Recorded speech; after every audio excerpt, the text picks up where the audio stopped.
चाहे 400 पार का नारा रहा हो या फिर बीजेपी की हैट्रिक का नारा रहा हो, प्रधानमंत्री एक नारा लगाते हैं, उसके बाद बाकी सभी मंत्री, मुख्यमंत्री सब उस नारे को आगे लेकर जाते हैं। अब यही मंगलसूत्र और मुसलमान वाले बयानों के साथ हो रहा है।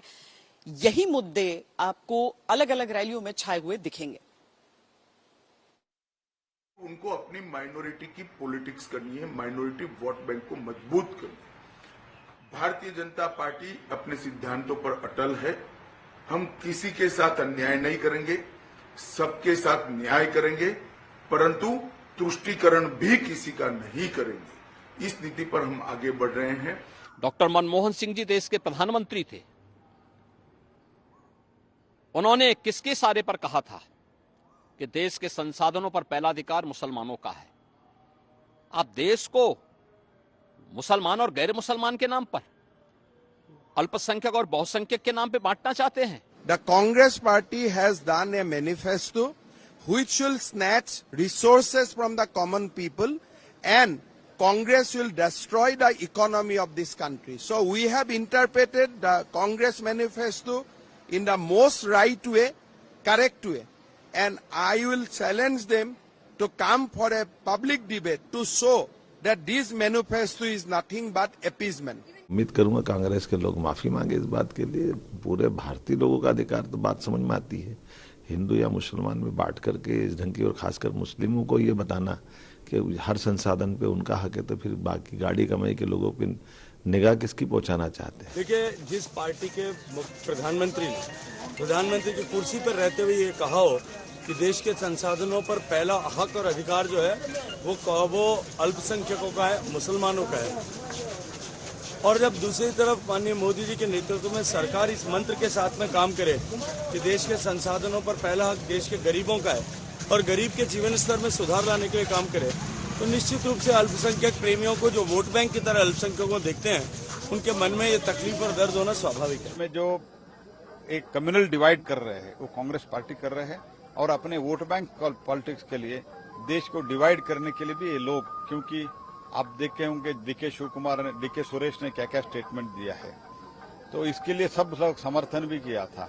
सनातन धर्म के बारे में जो उन लोगों ने उनका राय है, ये सब देखते हुए मुझे लगता है देश में अगर सनातन धर्म जो हमारा संस्कृति है वो बचना है तो कांग्रेस पार्टी को दूर रखना है। कांग्रेस पार्टी की तरफ से कहा जा रहा है कि मैनिफेस्टो आया 16 दिन पहले, अब क्यों इस पर विवाद आखिर छेड़ा जा रहा है। विपक्षी दलों का ये आरोप है कि पहले चरण में बीजेपी अपने प्रदर्शन के बारे में जानती है कि उसने अच्छा नहीं किया है, और इसीलिए दूसरे चरण से पहले धर्म को एक मुद्दा बनाया जा रहा है। ये तो डिवाइड करने की उनकी हमेशा से चाल है। कैसा कौन किसके पास हिम्मत है। अरे यहाँ तो देश को आप कैसा आगे लेंगे वो इम्पोर्टेंट है। वो छोड़कर आप हिंदू मुसलमान, शेड्यूल कास्ट, बैकवर्ड, ये सारी चीजें हर जगह आप जो कर रहे हैं ये वोटों के लिए कर रहे हैं, देश के हित के लिए नहीं। देश के प्रधानमंत्री ऐसे कैसे बोल दिए। एक हिंदू महिला की मंगलसूत्र की मान सम्मान नहीं दे सकते हैं। इतनी अपमान हुई हमारी, इतनी लाखों महिलाओं की अपमान हुई है इस देश भर में, और ये क्या नफरत को नहीं फैला रहे हैं। क्या हिंदू संस्कार उनको समझ में आए हैं। क्या वो जानकारी से बोल रहे हैं।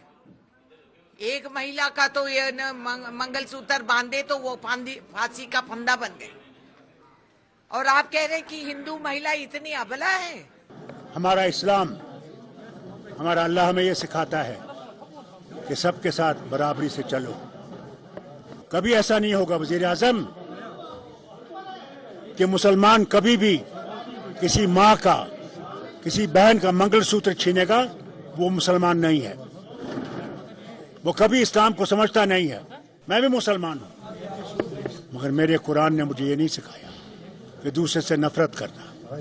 मैं उतना ही हिंदू से मोहब्बत करता हूँ जितना मैं सिख से, मुसलमान से मोहब्बत करता हूँ। आपने देखा जिस तरह से बीजेपी वाले कभी मंगलसूत्र की बात करते हैं, कभी कहते हैं कि कांग्रेस सब कुछ ले जाके मुसलमानों को देगी, मतलब एक कम्युनल माहौल बनाया जा रहा है। उससे लगता है कि एनडीए को, बीजेपी को पता चल चुका है कि जो इंडिया ब्लॉक है वो दिन ब दिन पेशरफ्त कर रहा है और जो रिजल्ट आने वाले होंगे वो इंडिया ब्लॉक के हक में होंगे, वो सबको हैरान करने वाले होंगे। क्योंकि नौजवान सोचता है कि अगर मुझे नौकरी देगा तो वो इंडिया ब्लॉक देगा, अगर महंगाई कम करेगा तो वो इंडिया ब्लॉक करेगा। बीजेपी सिर्फ हिंदू मुस्लिम को लड़ाने में लगी हुई है।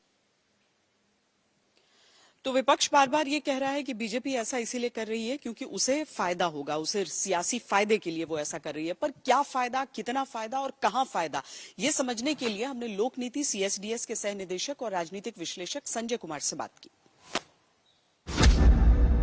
मुझे लग रहा है कि पहले चरण के चुनाव के बाद कुछ ऐसा माहौल सा बनने लगा है। ये कितनी इसमें सच्चाई है ये तो कह नहीं सकते, कि कहीं ना कहीं बीजेपी को जितनी उम्मीद थी कि जितना अच्छा प्रदर्शन होगा शायद वैसा अच्छा प्रदर्शन नहीं हो पा रहा हो। तो इस बात से जो बार बार ये कहते हैं कि संदेश पहुंचाना बहुसंख्यक समुदाय को कि यही पार्टी है, बीजेपी ही पार्टी है जो बहुसंख्यक समुदाय के हितों की रक्षा करती है, और जो अन्य पार्टियां और खासकर कांग्रेस को के बारे में इसका आरोप लगाया जाता है कि ये मुस्लिम समुदाय के लोगों की तुष्टीकरण करती है। तो कहीं ना कहीं वही स्ट्रैटेजी अपनाने की कोशिश हो रही है। ये संदेश बार बार दिया जा रहा है जब चुनाव का दौर चल रहा है, वोटिंग हो रही है, एक दौर का वोट खत्म हुआ है, कि बार बार रिमाइंड करना लोगों को कि इस बात का ध्यान रखें कि अगर कांग्रेस की सत्ता आ गई तो फिर से मुस्लिम तुष्टीकरण होगा।